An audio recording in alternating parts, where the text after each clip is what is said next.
It was a quiet evening at the Blackwell mansion.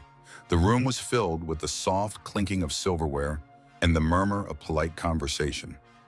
Eleanor Blackwell, the wealthy heiress, sat at the head of the table, her smile as warm as the tea in her cup.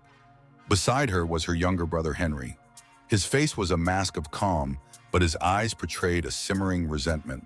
Across the table sat Clara, Eleanor's business partner, her lab coat slightly stained from a long day in the lab.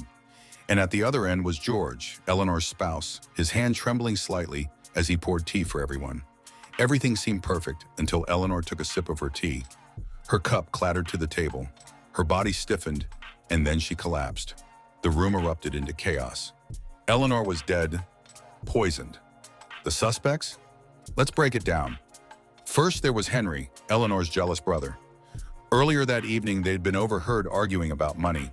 Henry had always resented Eleanor for inheriting the family fortune. Then there was Clara, the business partner. She had access to a rare poison in her lab, and she'd been acting nervous all evening. And finally, there was George, Eleanor's spouse. He'd served her the tea and seemed heartbroken, but was it all an act? Let's look at some additional clues. 1. The teacup was clean, no residue or smell. 2.